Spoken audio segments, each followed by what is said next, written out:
मृत्यु चैप्टर 108 में हमने छठे भाव के बारे में बात की थी कि यदि विभिन्न भावेश अपने दशा काल में छठा भाव खड़ा करें तो क्या फल होंगे। इस विषय पर हमने पिछले चैप्टर में लग्नेश से लेकर षष्ठेश तक के बारे में बात कर ली थी।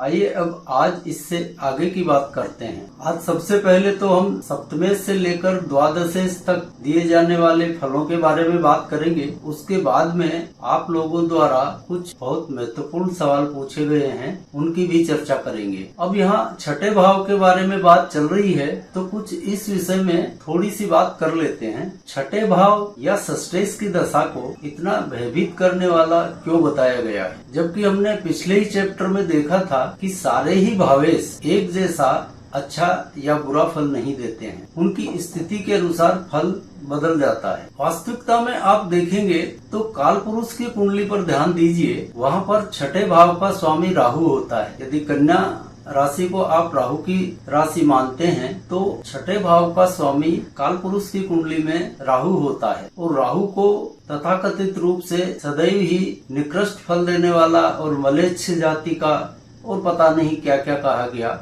इस वजह से यह धारणा फैल गई है कि छठा भाव या राहु हमेशा ही तकलीफदायक होते हैं। अब राहु को समझने के लिए आपके पास कोई मैकेनिज्म ही नहीं है, कोई राशियां नहीं है, कोई उच्च नीच नहीं है। इसका मतलब आप सारा दोष राहु या छठे भाव के मत्थे लगा देंगे, यह तो कोई तर्कसंगत बात प्रतीत नहीं होती। अब आप लोगों में से जिन जिन की भी कुंडली वैसे लग्नों की हो, यानी वृक, कन्या और मकर लगन की कुंडली हो, वो जरा अपनी राहु की दशा का आकलन करके बताएं कि राहु की दशा में उनको क्या मिला और क्या नहीं मिला। हाँ, एक बात जरूर है कि वैसे लग्नों में 11वें और दूसरे भाव में बैठकर राहु उतना अच्छा रिजल्ट नहीं दे पाता जितना कि बाकी जगह बैठकर दे देता है। और इसका मूल कारण भी आपको बताए देते हैं कि राहु को आप कन्या राशि का स्वामी मानेंगे तो वैसे लग्नों में यानी वृक, कन्या और मकर में यह त्रिकोणेश हो जाए। ये लग्नेश होगा या पंचमेश होगा या नवमेश होगा। इस वजह से राहु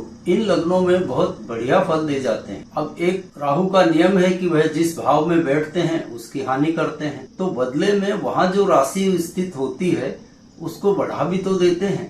तो किसी को अच्छा किसी को बुरा, एक जगह से अच्छा मिला तो दूसरी जगह बुरा मिलेगा, दूसरी जगह बुरा मिला तो इस जगह अच्छा मिलेगा। और यह प्रकृति करीब करीब सभी ग्रहों की होती है, राहु के साथ ही नहीं है। राहु तो खाली बदनाम है। मेरे एक परिचित हैं जिनको राहु की महादशा काफी समय से चल रही है और उनको राहु की दशा को लेकर काफी डराया गया, लेकिन इसी राहु की महादशा में उनने IIT से M.Tech किया और फिर IAS बने और आज एक शानदार कैरियर के मालिक हैं। तो राहु ने कितना कुछ दिया, वो खुद चमत्कृत थे कि राहु की महादशा में ऐसा कैसे हो गया। लेकिन राहु जब देने पर आते हैं तो उसको संभालने वाला नहीं मिलता। और इनका ज्योतिष में भी काफी रुझान है, तो अक्सर बातचीत होती रहती है और ज्ञान पिपासु हैं, सीखते भी रहते हैं। हमारा कुल कहने का मतलब इतना है कि किसी भी ग्रह को ना तो आप अच्छा मानिए और ना ही बुरा मानिए, उसकी स्थिति क्या है उसके अनुसार उसका आकलन कीजिए तो आप सही रिजल्ट तक पहुंच जाएंगे। सारे अच्छे बुरे फल ग्रहों के प्लेसमेंट पर निर्भर करते हैं कि वो किस तरह के फल दे पाएंगे। ग्रहों के अच्छे या बुरे, शुभ या अशुभ होने से कुछ भी फर्क नहीं पड़ेगा, फर्क पड़ेगा उनके प्लेसमेंट से। और इसको आपने देखना सीख लिया तो बात ही खत्म हो गई, आप निष्णांत हो गए थे। आइए अब हम अपनी ओरिजिनल बात पर चलते हैं। यदि सप्तमेश छठा भाव खड़ा करे तो क्या फल मिलेंगे। तो देखिए यहाँ पर यह अपने भाव से 12वां हो जाएगा, यानी सप्तमेश के स्वयं के भाव का व्यय। अब यह तो आप जानते हैं कि सप्तम भाव काम का है, वासना का है, दुनियादारी का है। तो इस दशा काल में जातक काम और वासना से दूर भागने वाला होगा और यह भी हो सकता है कि वह शीघ्र पतन जैसे रोगों का शिकार हो जाए, यानी उसकी कुल मिलाकर काम और वासना में कमी आएगी। और यदि कोई ब्रह्मचर्य की तरफ अग्रसित है तो उसे इस दशा में सफलता मिलेगी, क्योंकि उसकी काम और वासना पर कंट्रोल करना ही उसका लक्ष्य है। तो उसके लिए यह दशा बढ़िया रहेगी, लेकिन सांसारिक जीव के लिए यह थोड़ी कष्टदायक साबित होगी। यानी कुल मिलाकर यहाँ सप्तम भाव के कारकत्वों में कमी आएगी। अब मान लीजिए अष्टमेश ने छठा भाव खड़ा कर दिया तो क्या होगा? इस स्थिति में यह अपने अष्टम भाव से 11वां हो जाएगा, यानी अष्टम भाव का लाभ। अब अष्टम भाव आपको मालूम है कि दीर्घावधि रोग और सर्जरी इत्यादि का होता है, तो इस दशा काल में जातक को इन कष्टों से गुजरना पड़ सकता है। इसी तरह से नवमेश यदि छठा भाव खड़ा करते हैं तो इस स्थिति में नवम भाव से वह दशम हो जाएंगे। अब नवमेश धर्म और विवेक का प्रतिनिधि है और छठा भाव ज्ञान का प्रतिनिधि है और दशम यानी कर्म इनके साथ जुड़ रहा है। अब यहाँ पर थोड़ी सी आपको देखना पड़ेगी, यदि यह दशा किसी विद्यार्थी को आ रही है यानी उसके शिक्षा काल में आ रही है तो निश्चित ही उसको बहुत शानदार शिक्षा प्राप्त होगी। किसी अन्य आयु में यह दशा आए, जैसे काम धंधा रोजगार करने की उम्र है, तो ऐसा जातक अपने रोजगार अपने कार्य व्यवसाय में भी विवेक का सहारा लेगा, वह कोई भी गलत काम करने से हिचकेगा। इसी तरह से दशमेश यदि छठा भाव खड़ा करता है तो वह अपने दशम भाव से इस स्थिति में नवम हो जाएगा। अब देखिए, नवम भाव धर्म का प्रतिनिधि है और दशम भाव कर्म का, और यहाँ पर भी नवम भाव दशम से द्वादश हो जाएगा। इसका क्या मतलब होगा? यानी यहाँ पर कर्म का व्यय होगा। तो इस दशा काल में जातक का धर्म विवेक वाला पक्ष तो बढ़ा हुआ रहेगा, किंतु कर्म में कमी आएगी। अब इसी तरह एकादशेश यदि छठा भाव खड़ा कर दे तो क्या फल मिलेंगे? इस स्थिति में यह अपने भाव से अष्टम हो जाएगा। अब देखिए, यहाँ पर छठा और आठवां दोनों भाव एक्टिव हो गए हैं, यानी षडाष्टक यहाँ पर बन गया है। तो यह दशा काल जातक के लिए किंचित कष्टपूर्ण साबित होगा। अब इसी तरह से द्वादशेश यदि छठा भाव खड़ा कर दे तो यह अपने भाव से सप्तम हो जाएगा। अब सभी जानते हैं कि द्वादश भाव मोक्ष, भोग और त्याग का है और सप्तम भाव सांसारिक विषयों का है। तो जातक की कुल मिलाकर रुचि इसी तरफ रहेगी और अन्य ग्रह भी यदि इसमें मारक बनते हो तो यह दशा मारक भी बन सकती है। तो यहाँ तक हम सभी द्वादश भावों के बारे में जान चुके हैं और आप अन्य सभी दशाओं में भी इसी फार्मूले को लगाकर सटीक रिजल्ट तक पहुँच सकते हैं। एक बार आपकी प्रैक्टिस हो गई तो सारा यही एक फार्मूला पूरी कुंडली पर लगेगा, हर ग्रह पे लगेगा, हर दशा में लगेगा। सिर्फ अपना अभ्यास होना चाहिए। अब कल के चैप्टर में दो महत्वपूर्ण सवाल आए थे, उनको ले लेते हैं। पहला सवाल तो है श्री मुकेश जी सिंगल का। मुकेश जी, आपने पूछा है कि जब छठे भाव का स्वामी छठे भाव को ही एक्टिव करे तो वह लग्न को कैसे एक्टिव करेगा और क्या भावेश अपने भाव को भी एक्टिव करेगा? तो आपके सवाल को हम दो हिस्सों में बांट लेते हैं। तो देखिए, ग्रह जिस भाव का भी स्वामी है वह उसी भाव के माध्यम से अपने फल देता है। पहली बात तो यह है। और आपने ध्यान दिया हो तो आज के और इससे पिछले वीडियो में भी हमने उनके भाव के आधिपत्य से ही यह गणना की है, क्योंकि हर भावेश अपने भाव के दायित्व से तो बंधा हुआ ही है। अब यहाँ पर आप एक उदाहरण कुंडली देखिए। अब यहाँ सिंह लगन की कुंडली में लग्न में ही शुक्र बैठा है और यहाँ हम मान लेते हैं कि शुक्र की ही महादशा चल रही है और शनि जो कि छठे भाव में बैठे हैं उनकी अंतरदशा समझ लेते हैं कि यहाँ शुक्र की महादशा में शनि की अंतरदशा चल रही है। तो यहाँ शुक्र से शनि की दूरी छठी हो गई। स्वयं शनि यहाँ पर षष्ठेश होकर अपने भाव में बैठे हैं। अब इनकी अपने भाव से दूरी एक भाव की ही है, यानी ये जो भावेश है उसी भाव में बैठे हैं। इस नाते ये लग्न को एक्टिव करेंगे, यानी इस छठे के साथ ये लग्न को शामिल कर देंगे। यानी यहाँ पर छठे के साथ लग्न एक्टिव होगा तो वह रोग लग्न को देंगे। तो यह तो हो गया आपके एक सवाल का जवाब। अब जो दूसरा पार्ट है उसका जवाब भी हम देख लेते हैं। यहाँ पर फिर से वही सिंह लगन की कुंडली ले लेते हैं और यहाँ महादशानाथ शुक्र को चौथे भाव में कर देते हैं और अंतरदशानाथ मान लीजिए नवम भाव में बैठा है। यानी यहाँ पर हमने महादशानाथ शुक्र को चौथे भाव में लिख दिया है और अंतरदशानाथ शनि को नवम भाव में रख दिया है। अब इस शुक्र की महादशा में शनि की अंतरदशा का विचार कैसे करेंगे यह देखिए। यहाँ जो हमको मुख्य बात समझनी है हम उसी पर फोकस रखते हैं।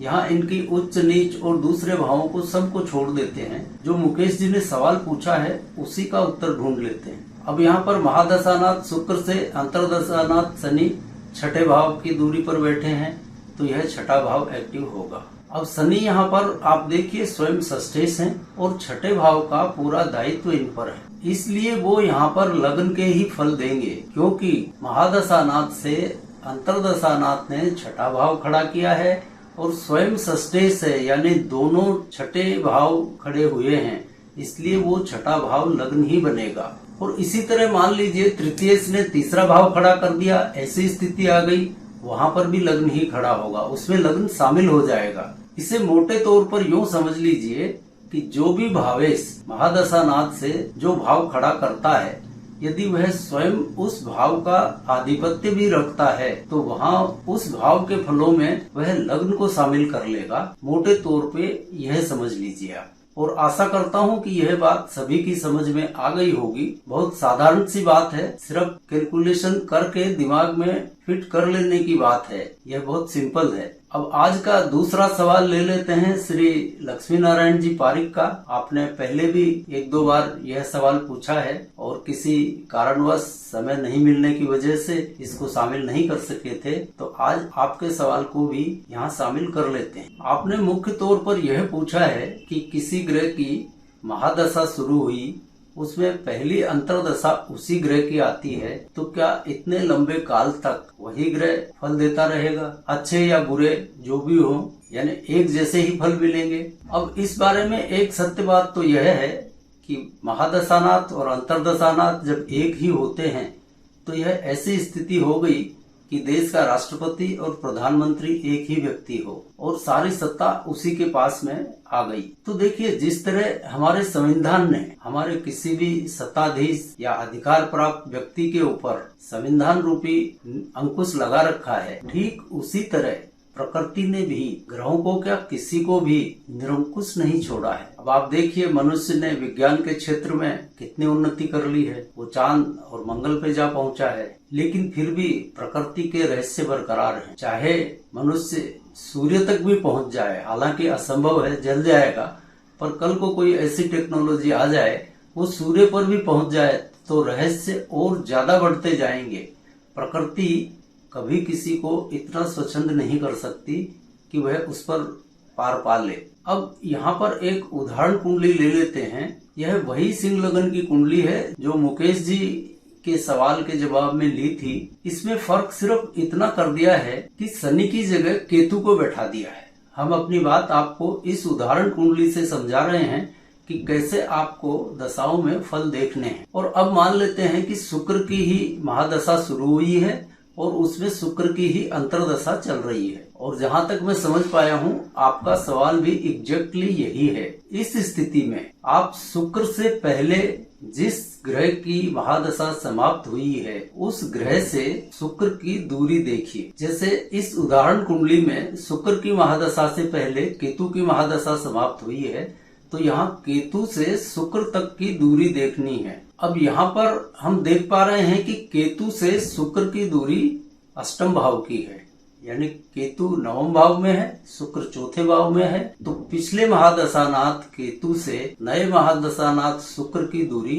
8 भाव की है। बस इसी अष्टम भाव को आप शुक्र की महादशा में शुक्र की अंतरदशा वाले भावों से कनेक्ट कर लीजिए, आपकी समस्या का समाधान निकल आएगा। यानी जो भी वर्तमान महादशा अंतरदशा चल रही है उससे पहले जिस ग्रह की महादशा समाप्त हुई है उस महादशानाथ से नए महादशानाथ की दूरी वाले भाव को नए महादशानाथ की अंतरदशा वाले भावों के साथ कनेक्ट करना है। सिंपल सा तरीका यह है, आपको सारा जवाब मिल जाएगा। अब रही प्रत्यंतर दशाओं की बात, तो प्रत्यंतर दशा भी अपना इफेक्ट रखती ही है और प्रत्यंतर दशा को भी ऐसे ही कनेक्ट करना है। फार्मूला एक ही है, कोई अलग से फार्मूले नहीं हैं। और आप प्रत्यंतर दशाओं की बात कर रहे हैं, प्राण दशा में भी एग्जैक्ट रिजल्ट मिलते हैं बशर्ते की कुंडली सही हो। और इस प्राण दशा के बारे में कोरोना काल में हमको जो अनुभव हुआ और जो सीखने को मिला वह अद्भुत, एक बहुत ही महत्वपूर्ण तथ्य हमारे सामने निकल कर आया। और जल्दी ही जैसे ही समय मिलेगा हम उस अनुभव को भी आपके साथ साझा करेंगे, ताकि 1-2 दिन की जो समस्याएं होती हैं आप उनका भी निराकरण कर सकें। और यह बिल्कुल सटीक बैठता है। बस इसमें सिर्फ इतना सा करना है कि जो कुंडली आपके पास है वो बिल्कुल एक्यूरेट होनी चाहिए, क्योंकि प्राण दशा 1 से लेके 2-2.5 दिन की होती है, और यदि कहीं 5-7 मिनट का फर्क जन्म समय में है तो लगन तो नहीं बदलेगा, लेकिन प्राण दशा जरूर इधर उधर हो जाएगी और फिर आपको वो रिजल्ट नहीं मिलेंगे। तो सबसे पहले कुंडली का करेक्ट होना नितांत आवश्यक। अब लगता है आज का वीडियो बहुत लंबा हो गया दिखता है, तो इसे आज यहीं पर विराम देते हैं और अगली बार आपसे फिर किसी नए विषय के साथ मिलेंगे। तब तक के लिए जय जय सिया राम।